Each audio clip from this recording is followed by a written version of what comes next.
Estimados participantes, bienvenidos al curso de Derecho Agrario organizado por BeLawyer y acreditado por el Ilustre Colegio de Abogados de Sullana.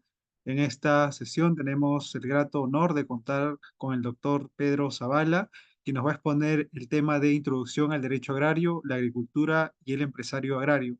El doctor Pedro Zavala es profesor universitario en la Universidad de Piura en el curso de Derecho Agrario y Pesquero. Brinda asesoramiento en materia de derecho pesquero y acuícola, derecho marítimo y administrativo y lidera el área legal para procesos contenciosos administrativos, generación e implementación de proyectos. Estimado doctor Pedro Zavala, en nombre de BeLawyer, darle una cordial bienvenida y un enorme agradecimiento por haber aceptado dictar como ponente en una sesión en el curso de Derecho Agrario. Estamos muy contentos con ello. Estamos seguros de que será una sesión muy valiosa y provechosa para todos los participantes. Muchas gracias y les cedo el uso de la palabra para que pueda iniciar con su ponencia.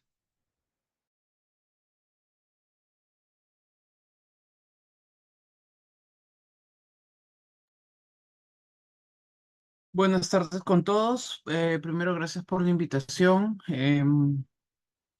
La idea de esta primera sesión es introducirnos un poco a lo que es el derecho agrario, haciendo un barrido en general sobre las normas, ¿no?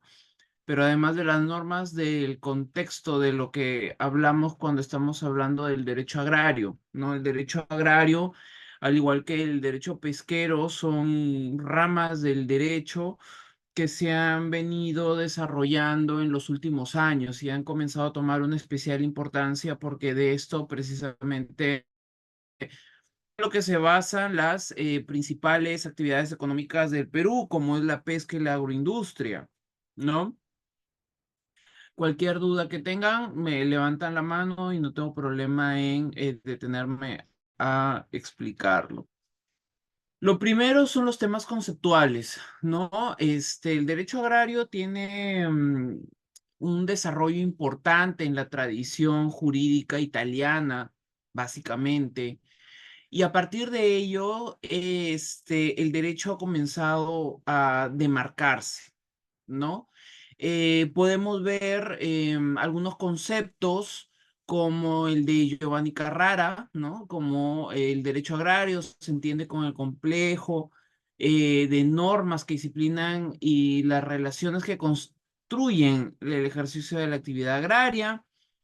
Dependiendo el tipo de concepto, hay una serie de implicancias. Algunos tienen una interpretación más cerrada de lo que es el derecho agrario, mientras que otros autores tienen un concepto mucho más amplio del derecho agrario.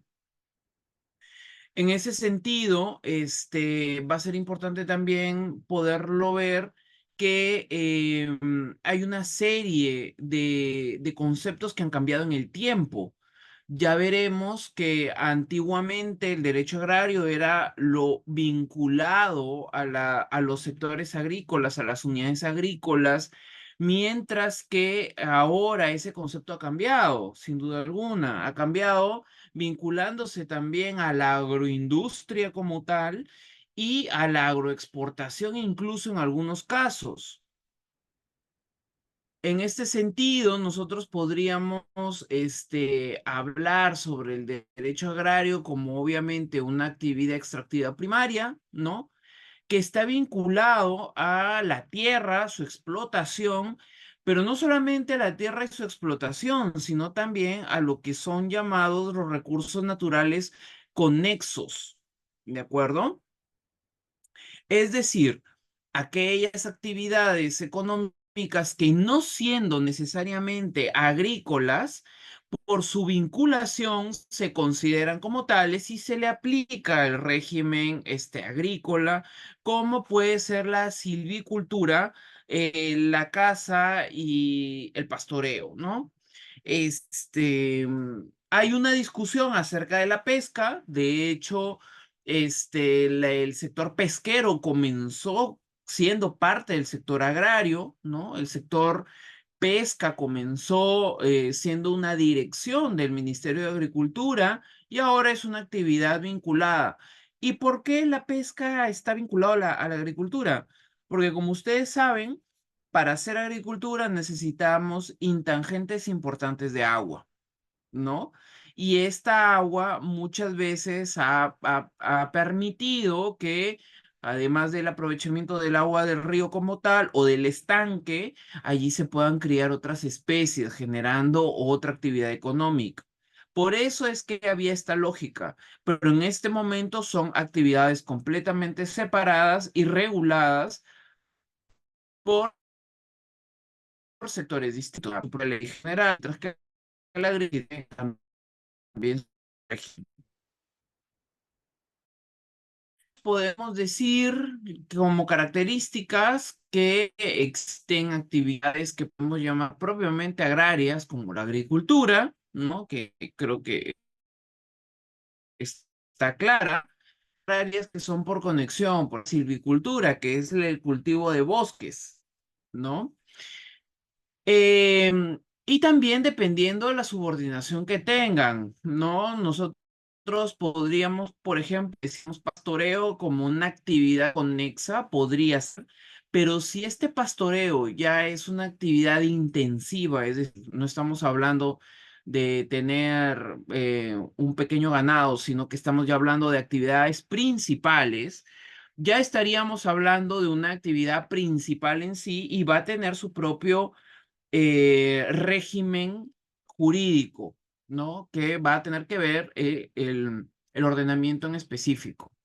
Si nosotros hablamos de los antecedentes históricos, ¿no?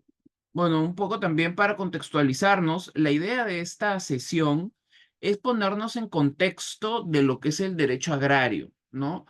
Porque como ustedes ya han visto el temario, ¿no? Van a pasar por diferentes partes del derecho agrario. Entonces, como van a hablar de tantas cosas en este curso, la idea de esta primera clase es contextualizarlos en todo esto de lo que se va a hablar. No voy a profundizar porque para eso van a tener clases específicas, pero sí quiero darles un mapeo general para que puedan tener claro los conceptos al momento de que lleguen al tema específico. ¿De acuerdo? En ese sentido, dentro de los antecedentes históricos, y esto es importante porque finalmente, acuérdense, teoría del derecho, las regulaciones parten de las situaciones que vivimos, del hecho jurídico, ¿no? Entonces, y esto sin duda alguna es parte de la historia que como país nos antecede. En el incanato, ya saben ustedes que había un sistema comunal del trabajo de la tierra, con la mita y la minga, ¿no? Y lo que se hacía era trabajar, se distribuía el trabajo y todos participaban de los beneficios, ¿no? Teniendo obviamente unas áreas de respaldo que eran los tambos, ¿no? Pero en general podríamos decir que había una propiedad comunal y una actividad común, ¿de acuerdo? En la etapa virreinal esto cambió definitivamente.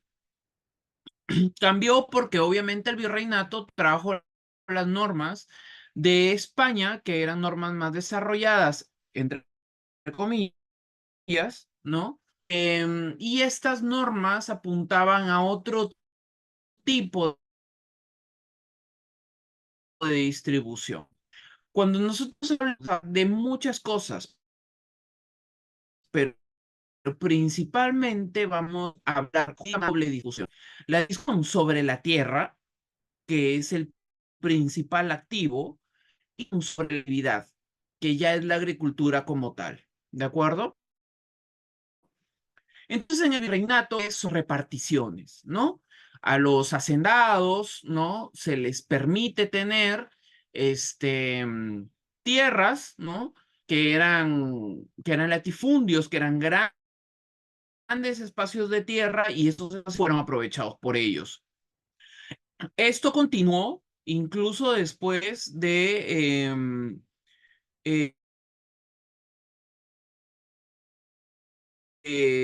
de ya independencia y los mexicanos, ¿no? Se respetó los latifundios que se habían sido otorgados, ¿no? Y bueno, había una serie de discusiones y críticas que había hacia el sistema agrario como tal y la repartición de tierra, porque pues se decía que un tema básico era que se había entregado tierras a gente que pues no las merecía, ¿no? Que no era nacional, etcétera, etcétera. Y es aquí precisamente donde viene la reforma agraria. La reforma agraria, querramos o no, nos guste o no, es un momento histórico importante en el derecho agrario, porque la reforma agraria ha supuesto un cambio, no solamente en el derecho agrario como tal, y lo veremos con un caso más adelante. Y es que además en muchos lugares del Perú ha afectado la forma de ordenamiento territorial y además del ordenamiento territorial de otras actividades que no necesariamente son agrarias, pero que están siendo impactadas por la reforma agraria, como el derecho inmobiliario, por ejemplo. Y pues luego han venido a partir de Fernando Belaúnde Terry hacia adelante un sistema de políticas para liberalizar la actividad agrícola desde Fernando Belaúnde Terry, Alberto Fujimori, Alejandro Toledo, sin duda alguna, es importante mencionarlo porque con él se firma el Tratado de Libre Comercio con Estados Unidos y eso nos abre la ventana al mundo de las exportaciones como tal, ¿no? Y eso es importante. Ya lo veremos también como para rasgos. Nosotros tenemos un país que está muy vinculado a las ventanas comerciales. Entonces, en esto se abrió una ventana comercial a partir del Trato de Libre Comercio y eso cambió por completo la configuración del derecho agrario, del derecho de tierras y dando las oportunidades de explotación. La reforma agraria, que es un tema importante de mencionarlo, como les decía, es que se da un contexto de insatisfacción, en un contexto donde había mucha pobreza en el campo y, y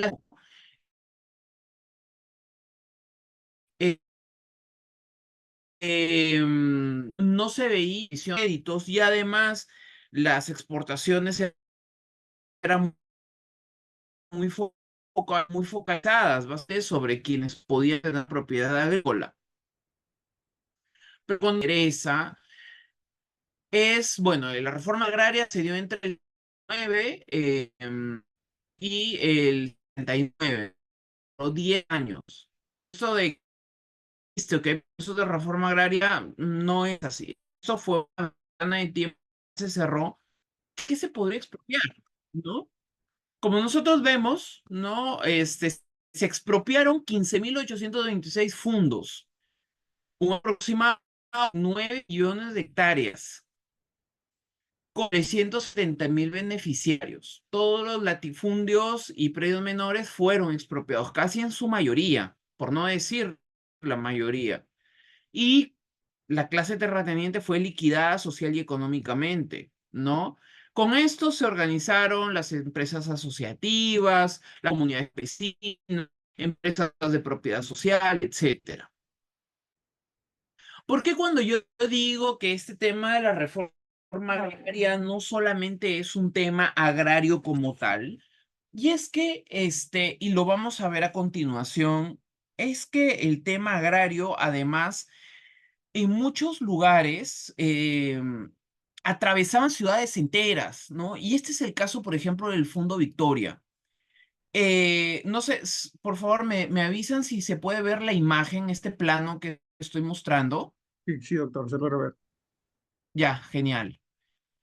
Si ustedes ven este plano constituye la restitución del Fondo Victoria, 381 hectáreas, que va desde es el río Piura y esta es la salida de Piura a Sullana, ¿no? Esto es Piura y atraviesa Piura.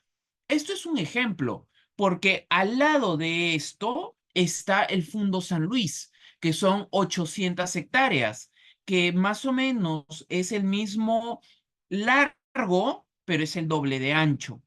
Y como ustedes pueden ver, estos predios están atravesando las ciudades, ¿no? Estas son urbanizaciones completas.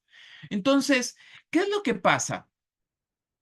El caso del Fundo Victoria, que además es un caso icónico, porque en este caso se van al Tribunal Constitucional después de un juicio que duró un aproximado de 15 años, el Tribunal Constitucional menciona, bueno, además de la sentencia, ¿no? Que declara fundada la demanda de la señora Petra Zarango, que es la titular del Fondo Victoria, y con ello anula la resolución de expropiación de su momento e inaplicable el decreto supremo con el cual se habilitó esta expropiación, ¿no? Pero como nosotros podemos ver en este caso, los fundamentos de la decisión se basó básicamente en dos criterios.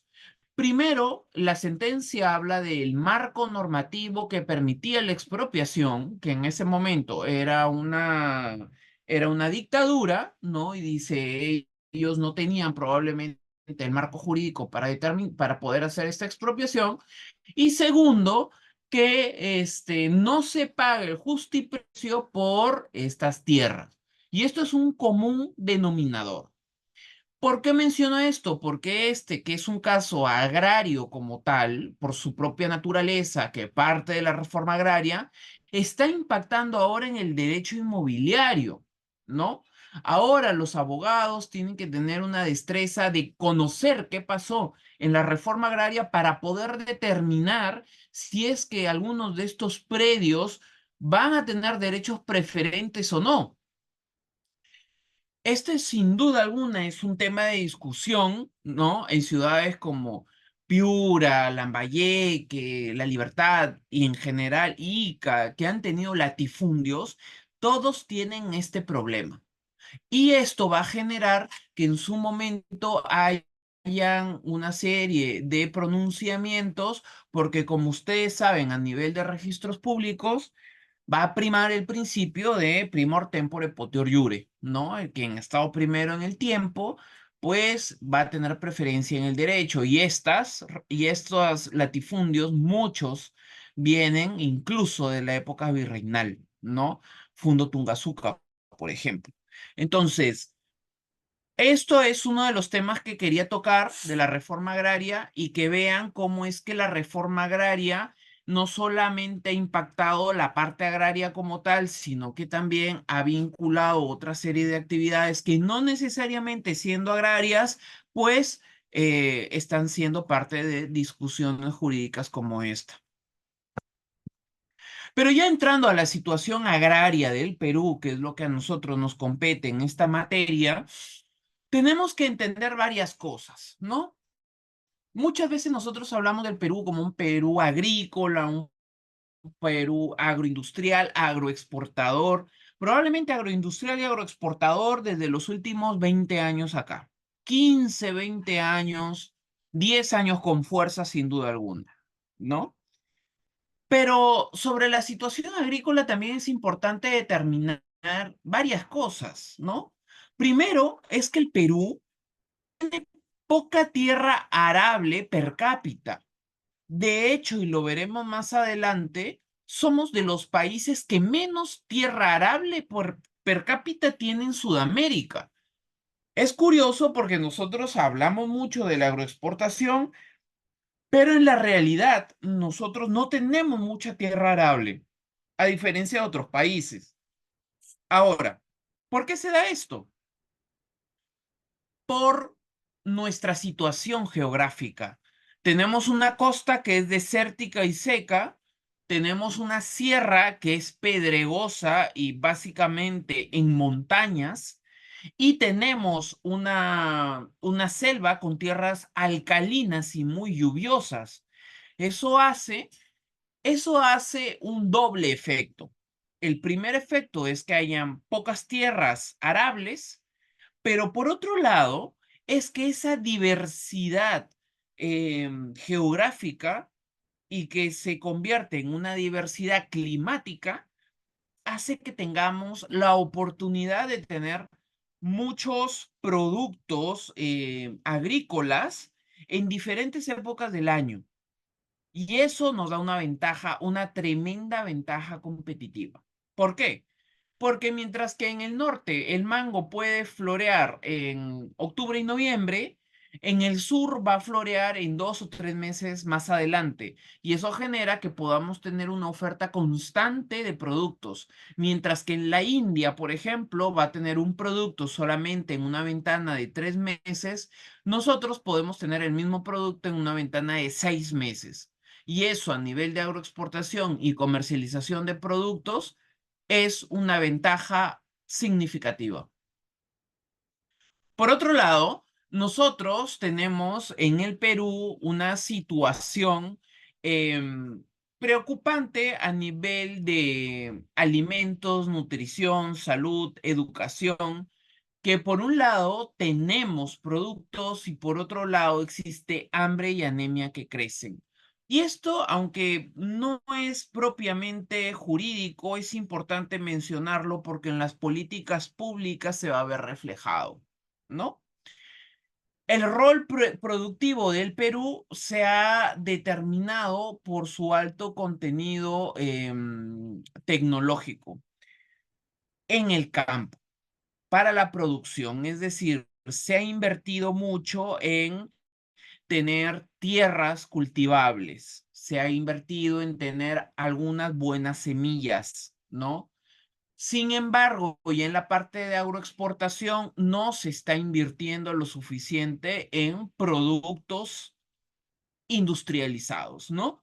Por ejemplo, nosotros tenemos eh, uva, ¿no? Somos grandes exportadores de uva, ¿de acuerdo? Y lo exportamos, somos Tromes exportando uva. Y la vendemos en fresco, la vendemos en congelado, principalmente fresco, ¿no? Pero, por ejemplo, no se ha hecho el paso de verle productos agregados a la uva. Jugo de uva, por ejemplo, ¿no? Aceite de la pepa de la uva, ¿no? Y lo mismo que pasa en uva, pasa con el limón, pasa con el mango y pasa con el resto de productos, espárrago, arándanos, etcétera. Hablando de uva, acaba de salir esta semana una resolución de Indecopi muy interesante que recomiendo que la lean acerca de un tipo de uva.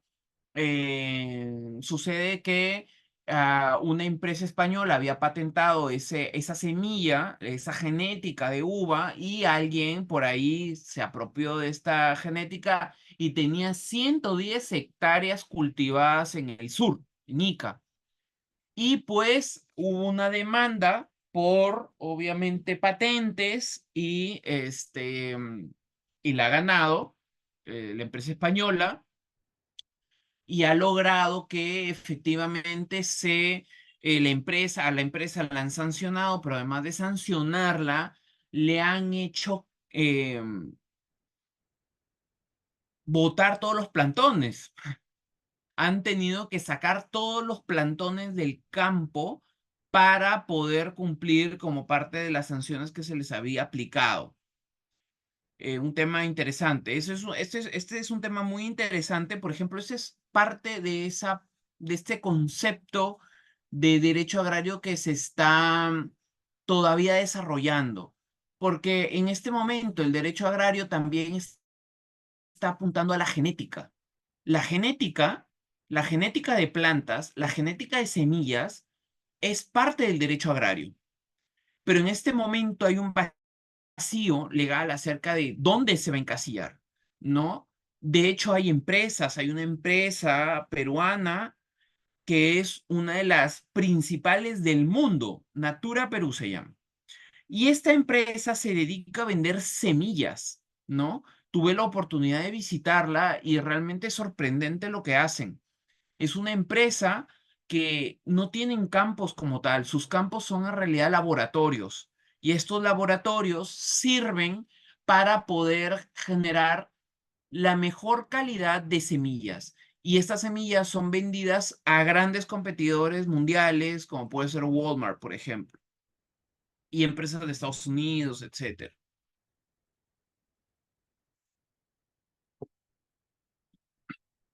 Pero esta situación agrícola, además, regresando un poco al tema, está caracterizada por una serie de problemas ya políticos normativos que tenemos en el país, ¿no? Queremos aplicar Ley General Agraria, Ley de Promoción a la Agricultura y a la Agroexportación, y todos por igual. Y así no es, ¿no? Porque cada cultivo es completamente distinto a otro. Cada cultivo tiene su propia naturaleza, su propia manera de hacerse y deberían haber directivas o reglamentos específicos para cada uno de estos cultivos, ¿no?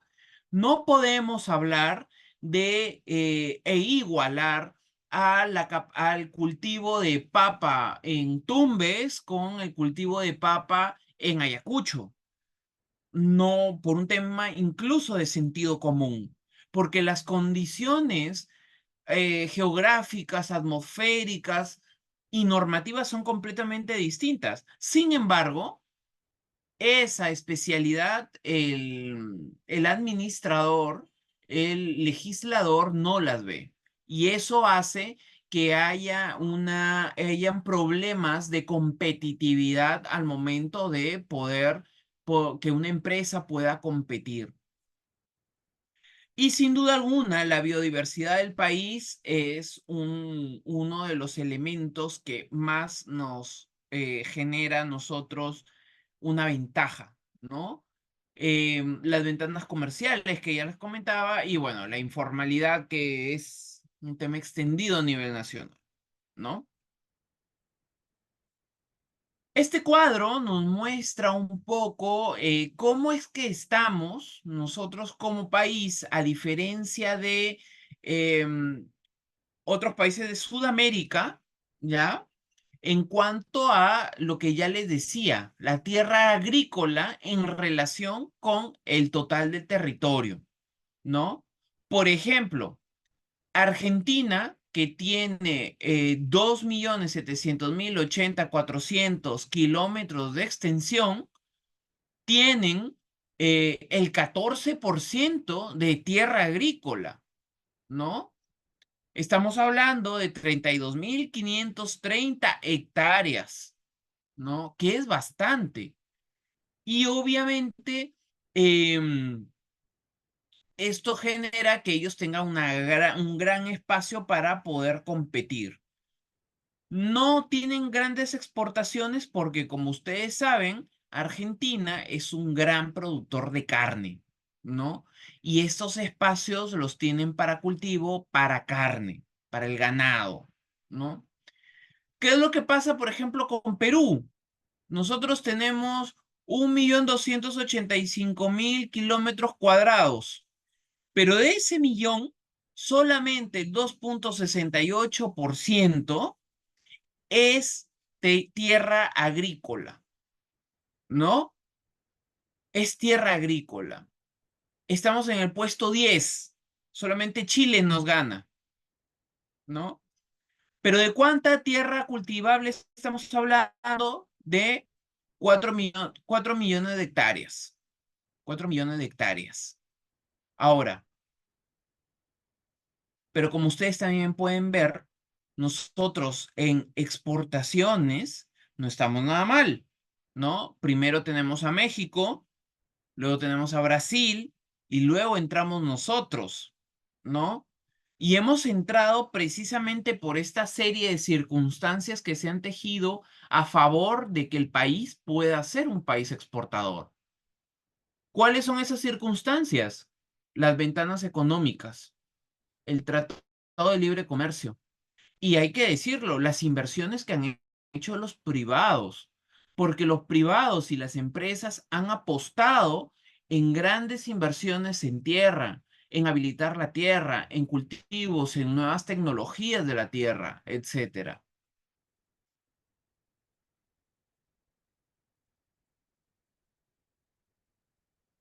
Si nosotros vemos este cuadro, vemos que las regiones tienen una serie de cultivos principales, ¿no?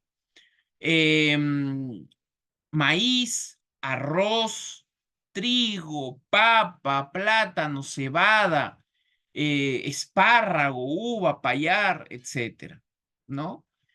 Y vemos que pues estos cultivos van cambiando, ¿no? También eso hay que tenerlo claro, no es que siempre y todo el año una empresa está sacando el mismo producto. Normalmente una empresa, un gran competidor, pues está sacando varios productos a lo largo del tiempo, ¿no? Hay empresas principales en el país que pues lideran sin duda alguna la exportación nacional, como puede ser Camposol, ¿no?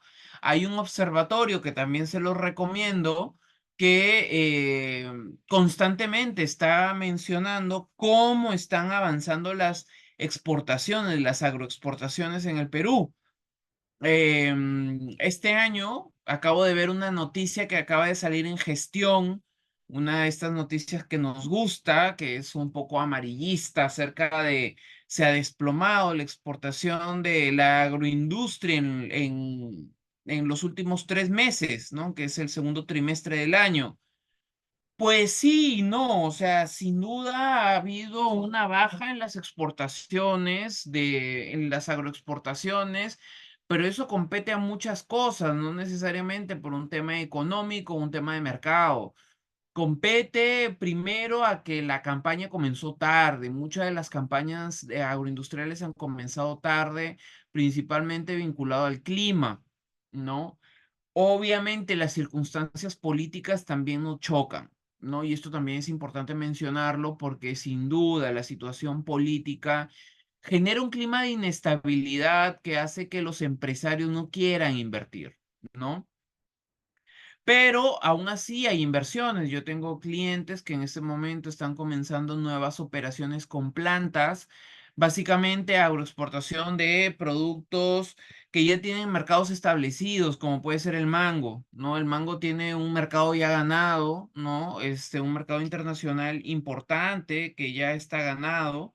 Y yo creo que son esos mercados los que precisamente permiten tenernos a nosotros como nos dan esa solidez en el sector agroindustrial, pero nos falta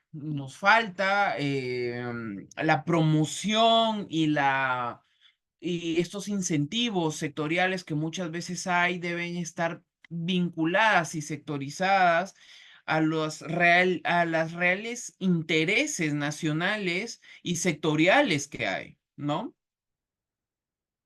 Pero si nosotros hablamos ya del marco normativo, todo, como nuevamente les repito, como ustedes ven, les estoy haciendo un mapeo general porque ya van a tener clases específico de esto y no tiene sentido que entre mucho en el tema, pero sin duda alguna, al final de la clase o si tienen alguna duda pueden hacerla. Yo les pongo, no tengo problema en responderles. Y bueno. Dentro del marco normativo, nosotros tenemos, obviamente, primero la Constitución, ¿no? Como es tradicional, debemos comenzar por ahí. Y la Constitución nos habla de las comunidades campesinas, porque, como ya le dije, el intangible más importante de la agroindustria es la tierra, ¿no? Habla de las comunidades campesinas, pero luego habla de la propiedad, ¿no? Habla de la propiedad. Habla de la propiedad de la tierra, habla sobre la seguridad jurídica que debe tener en la tierra, ¿no? Y habla acerca de los medios, cómo se puede transferir la tierra. Y es importante mencionarlo porque la anterior constitución no lo decía y le daba cierta protección a la tierra. Y esto es importante porque muchas comunidades campesinas son propietarias de las mayores extensiones de tierra a nivel nacional, ¿no? Si nosotros vemos un mapa a partir de la propiedad de la tierra, vamos a ver que son muchas de las comunidades campesinas las que tienen mayores extensiones de tierra, ¿de acuerdo? Y en algún momento algún presidente, alguna comunidad campesina me dijo, pero mira, yo aquí en mis estatutos de la comunidad campesina me dice que yo no puedo transferir, que aquí solamente puede haber, se le puede dar a los comuneros, ¿no? El uso comunal de la tierra y que ellos entendían que había una prohibición legal a la transferencia de tierras. Pues esto no es así, ¿no? La Constitución lo permite. Obviamente lo que hay que ver es cómo están esos estatutos y a partir de cómo están esos estatutos establecer una ruta segura para la transferencia de tierras que sea legal y lícito, ¿no? Porque lo que sí hay es que hay estatutos de comunidades campesinas que no permiten la transferencia de tierras. Eso sí existe y que luego podría ser impugnado vía judicial sin duda alguna. Ustedes, si son abogados de comunidades campesinas o son abogados de empresas, tienen que tener claro en su diagnóstico cómo es la adquisición de las tierras, ¿no? Dónde se están ubicados, a quién le pertenecen, y bueno, lo que ustedes ya saben, las búsquedas catastrales, ir al catastro de la región, ver a nivel de SBN o de agricultura si es el caso. Entonces, hay una serie de temas que se tienen que ver en la adquisición de tierras para luego no tener problemas jurídicos más adelante. Pero sin duda alguna, en el marco normativo, es el decreto legislativo 653, que es la norma para inversiones en el sector agrario, la que es de las más importantes. Y se la recomiendo que lean esta norma. Porque esta norma además da las grandes líneas de por dónde se debe mover el sector agroindustrial y ahora agroexportador, ¿no? Habla sobre el desarrollo del sector agrario, habla sobre el uso eficiente de las tierras y el agua, habla de las garantías que se deben tener para el desarrollo de la actividad agraria, pero también sobre la seguridad jurídica, ¿no? Hablábamos con profesores de diferentes universidades hace un mes o 2 meses atrás acerca de la predictibilidad que debe haber de las inversiones y la seguridad de las inversiones, sean empresas extranjeras, pero más importante, si son empresas nacionales, el empresario debe estar seguro acerca de dónde está invirtiendo y qué está invirtiendo. Y en ese sentido, colegas, es importante un buen diagnóstico para poder determinar que una operación de agroexportación o simplemente de producción agrícola es segura. La norma también habla del pluralismo económico, es decir, no solamente vamos a hablar con los pequeños agricultores o los medianos agricultores, sino también con los latifundios, si es que hubiesen, etcétera. Y aquí es importante mencionar una discusión actual y es la discusión acerca de vamos, algunos lo llaman así. A mí no me gusta el término porque creo que es bastante inexacto y además injusto de el acaparamiento de tierras, ¿no? Y eso lo pueden ver en noticias. Se habla de que hay empresas como puede ser Camposol, Grupo Gloria y otros que están comprando gran cantidad de tierras, ¿no? Y obviamente al comprar tierras excluyen a otras personas que podrían querer esas tierras, ¿no? Pero lo cierto es que la agroindustria y la agroexportación se están moviendo en este momento por la gran empresa. No necesariamente ella, sino por otros tipos de empresas, medianas empresas, que son las que están generando este cambio. Y además, son las agroexportadoras las que están generando el movimiento económico con los pequeños campos. El Perú tiene, si nosotros hablamos de composición geográfica por números, la mayor cantidad de concentración de tierra la tienen pequeños propietarios. ¿De acuerdo? Son los pequeños propietarios con pequeñas cantidades de tierra los que tienen la mayor cantidad, la mayor extensión de tierra agrícola del Perú.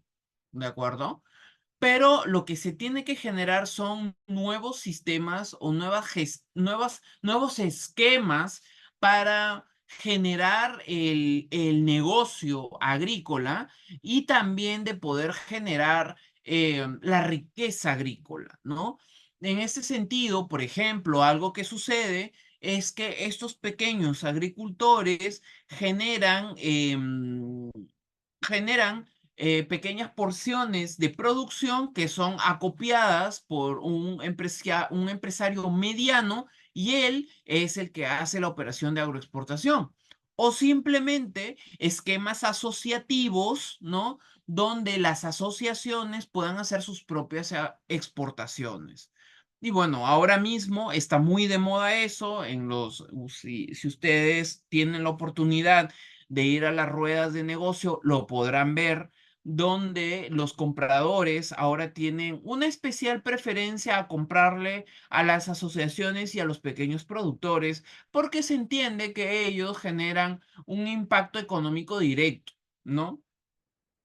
Conozco un amigo, presidente del clúster de café de Chanchamayo, y él me comentaba eso, ¿no? Que ellos son una asociación de un aproximado de 100 productores y ellos hacen sus propias negocios de venta de café y lo hacen con Alemania directamente. Entonces, el tema es hacer el modelo de asociativo, hacer el esquema, ¿no? Hacer el programa de exportación y comenzar a trabajar en la asociatividad para poder generar estos cambios que se requieren, ¿no? Ya les comento también que el Ministerio de Comercio Exterior tiene programas y ventajas competitivas para este tipo de modelos asociativos. Tengo que hacer una mención especial a lo que son las tierras seriazas, ¿ya? Y digo esto porque las tierras seriazas durante mucho tiempo han sido tierras que estériles, entre comillas, y desde el punto de vista jurídico también, pero que con el tiempo y con la habilitación que han hecho una serie de empresarios, pobladores, comunidades, el mismo Estado, se han convertido en tierras arables, ¿no? Estas tierras, y muchas de ellas ya saben que a partir del año 2010 o 2014 creo que fue, salió esta norma que dice que todas las tierras, ¿no? Que no tengan propiedad son del Estado, ¿no? Esto incluye especialmente las tierras seriazas, que son vigiladas, son reguladas por la SBN. Aquí un tema importante, y es que si bien eso es cierto, hay una norma agrícola especial para esto. Ya saben ustedes que, por ejemplo, lo van a ver en una clase siguiente, pero igual se los adelanto. La prescripción adquisitiva agraria es especial sobre la norma general. ¿Qué de especial tiene? Por ejemplo, el tiempo. En la prescripción agraria son 5 años, ¿no? Eso es un tema importante porque tú puedes tener la posesión, puedes estar haciendo tu actividad y luego en el tiempo podrías prescribirlo, ¿no?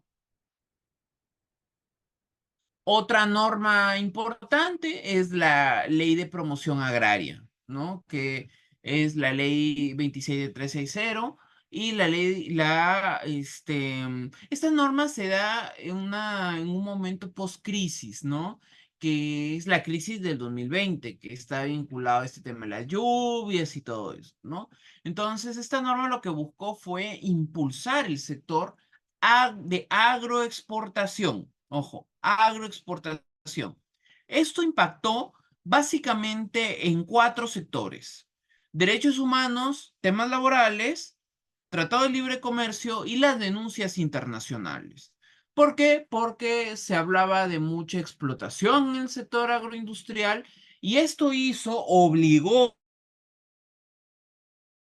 a las grandes agroexportadoras a tener regímenes especiales para el sector agroindustrial. En realidad no es tan correcto decir que es como que un régimen aparte. No es tanto así. Es el régimen normal laboral, sino que tiene unos matices. Ahora, muchos especialistas tienen una crítica importante a las normas laborales agrarias, pero lo cierto es que estas normas han permitido que el sector se dinamice y también a formalizar el sector, que es un sector que, como ustedes saben muy bien, es un sector masivo, ¿no? Esta empresa, por ejemplo, que les comento, que hace genética de semillas, ellos en campaña, y su campaña es casi todo el año, emplea 5.000 personas, ¿no? Entonces, estamos hablando de un número importante de personas, ¿no? Y bueno, a partir de estas reformas se ha comenzado a entender una serie de mecanismos internacionales para podernos adherir a esto, ¿no? Los tratados de libre comercio, las convenciones de la OIT, entre otros. Mención importante también es tener en cuenta las certificaciones. Como ustedes saben, el sector internacional, los productos internacionales, se mueve por certificaciones. Una certificación Fair Trade, una certificación verde, una certificación, una ISO, ayudan mucho en el sector de agroexportación.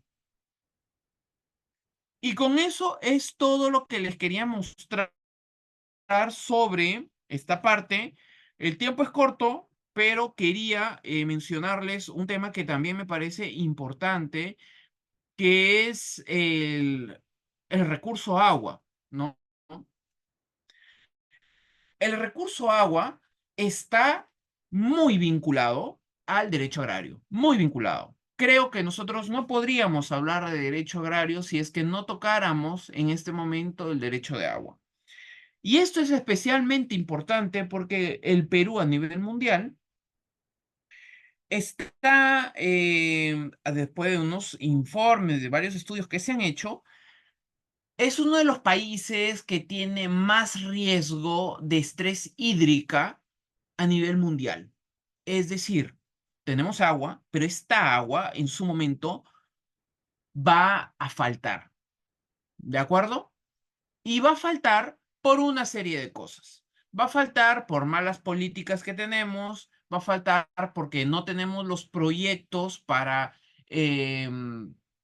gestionar el agua de manera adecuada, va a faltar porque hay actividades que consumen mucha agua y lo están haciendo, y va a faltar porque incluso, como nosotros lo sabemos, en las ciudades no hay una buena gestión del agua, ¿no? Es importante mencionarlo porque, como ustedes saben, este problema de aguas va a tener implicancia y ustedes van a tener que entender claramente a la ley de recursos hídricos, ¿no? La ley de recursos hídricos nos dice muchas cosas, muchas cosas. Entre las principales, bueno, están los principios, este, mm, ¿qué tipo de agua estamos hablando? Los que menciona el artículo 5 de la ley, que como ustedes podrán ver, básicamente es todo el agua que se imaginen. Agua proveniente, incluso agua proveniente de desalinización, la geotermal, la atmosférica, subterránea, residual, nevados y glaciares, entre otros. Em, a mí sí me gustaría hablarles de esta ley básicamente sobre lo que está vinculado a el tipo de uso. Aquí estamos, ¿no? También es importante que sepan que mucha del agua que nosotros utilizamos es agua que viene por gestión internacional, por las cuencas transfronterizas, porque finalmente la naturaleza así es, ¿no? Y nosotros tenemos tres tipos de uso: el uso primario, el uso poblacional y el uso productivo, ¿de acuerdo? Esto es importante que nosotros lo tengamos bien claro, porque nosotros en la agroindustria tenemos nuestros reservorios, podemos tener acceso directo al canal poblacional o incluso podremos tener la suerte de tener un río al costado. Pero debemos tener bien claro que en caso, y esto lo dice la ley de las restricciones de uso de área poblacional, que si es que hubiese problemas con el agua, la norma faculta a cortar el agua productiva para darle uso al agua de uso primario y al agua de uso poblacional. Así lo dice la ley. Y eso no se va a discutir, porque obviamente se va a dar prioridad a las actividades principales primarias, ¿no? Eh, ¿De qué estamos hablando? Usos productivos, la agrícola pecuaria, acuícola pesquera, recreativa, industrial, transporte energético, minero, turista, ¿no? ¿Qué es lo que nosotros necesitamos para nuestro campo? Una licencia de uso, un permiso de uso. Aquí, por ejemplo, IUS 360 nos dice, las licencias, actividades varias de ser hombres previstas en la ley y no es transferible. Mientras que es solamente cuando hay un superávit de agua, es decir, nosotros tenemos una cantidad de 10 millones de metros cúbicos de agua y hay un superávit. Sobre ese millón solamente se puede pedir el permiso, no sobre lo que ya existe en el cuerpo de agua específico para las actividades productivas. La autorización es ejecución de estudios, ejecución de obras y lavado de suelos. Y obviamente, como todo derecho administrativo, técnica administrativa, actividades de policía, tenemos, obviamente, todo derecho puede ser regulado, puede ser controlado, puede ser extinto. Hay plazos de caducidad también, entre otros, ¿no? Causales de extinción, de caducidad, todo está en la ley. Em, también puede haber em, expropiaciones, también la pueden haber, sin duda alguna, especialmente cuando hablamos de agua. La explotación subterránea, también aguas amazónicas. La ley es bastante amplia, ¿no? Por eso yo les digo que es importante que lo puedan revisar. Igual van a ver esto de manera más específica en el curso que le compete. Y puede haber una serie de procedimientos sancionadores, ¿no? Con sanciones, medidas complementarias, entre otros. Y bueno, he tratado de ceñirme al tiempo que me han propuesto y creo que estoy tratando de cumplir con eso. Ya varias veces me han dicho que me excedo mucho del tiempo. Bueno, eso es esta primera clase. Quedo atento a dudas o comentarios que puedan tener. Levanten la mano, abran el micrófono y podemos conversar.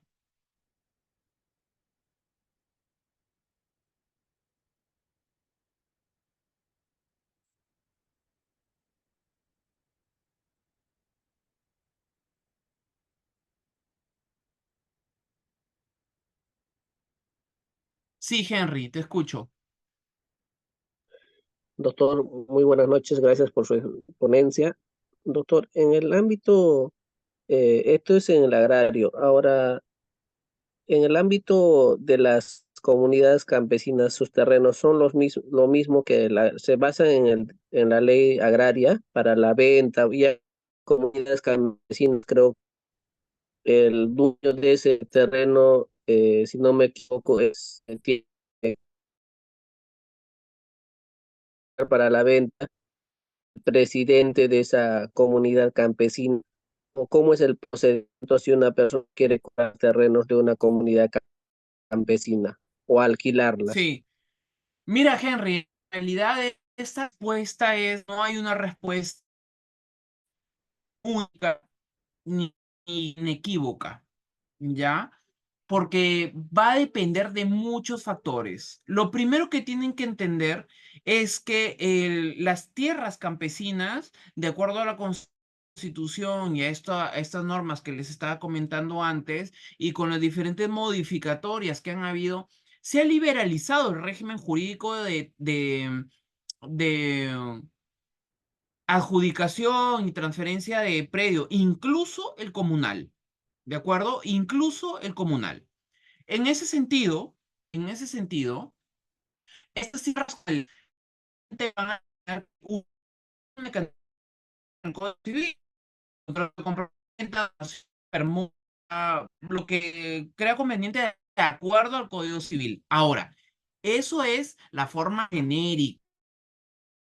Ahora, como nosotros hablamos de comunidades campesinas, lo que vamos a tener es que irnos a los estatutos de la comunidad campesina. Y eso es un poco lo que yo les comentaba antes.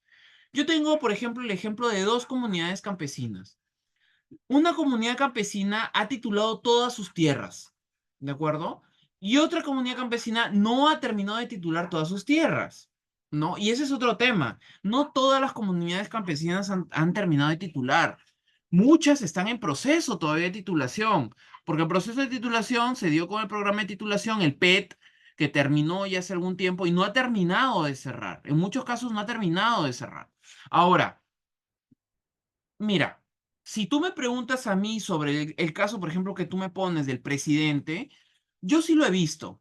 Sí he visto que en algunos casos el presidente es quien está adjudicando terrenos comunales, pero es porque sus estatutos lo ha permitido, ¿de acuerdo? Había una asamblea comunal y en esta asamblea comunal ha permitido que el presidente lo haga.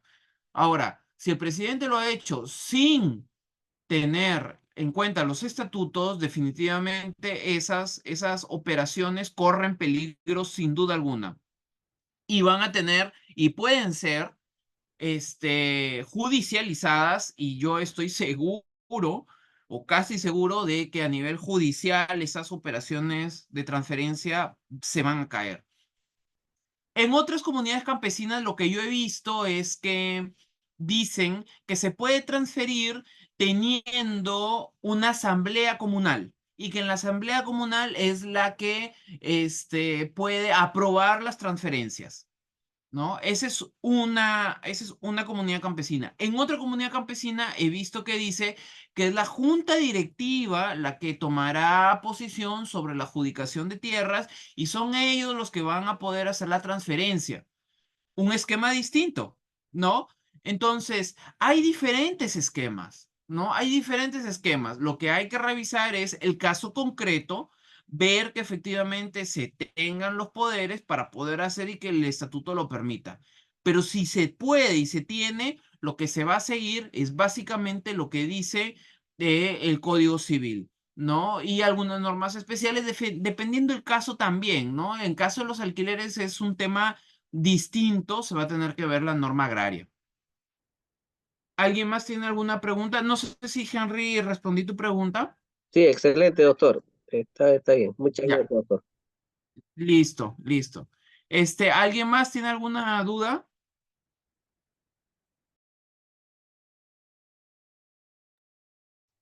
Me escriben aquí, les voy a dejar mi correo electrónico por si es que tienen alguna duda extra. Em, Y mi número de celular también, vaya a ser que lo necesiten. Listo, listo. No sé si hay alguna otra duda, pregunta.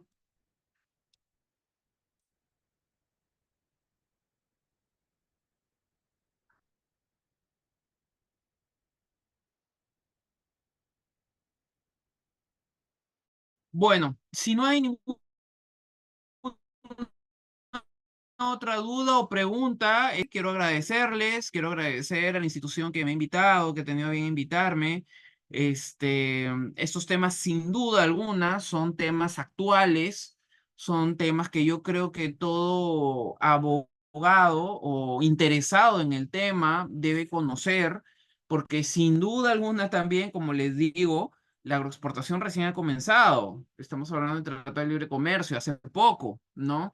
Entonces va a dar mucho que hablar. Va a dar mucho que hablar. Los marcos jurídicos todavía no terminan de estar muy claros. Recién se están perfilando, la casuística recién se está desarrollando y profesionales o gente que trabaja en estos sectores y sepa de estos temas, sin duda alguna va a ser esto de mucho interés. Entonces, sin más, agradecerles por su tiempo y eso ha sido todo de mi parte. Gracias.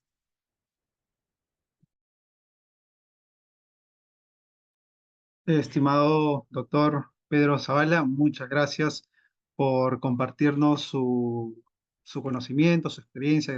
Gracias por darnos la oportunidad de aprender de usted en este curso introductorio al derecho agrario. Ha sido una excelente disertación. Yo comparto las opiniones de los colegas que han estado escuchando la ponencia. Excelente ponencia. Muchas gracias, doctor.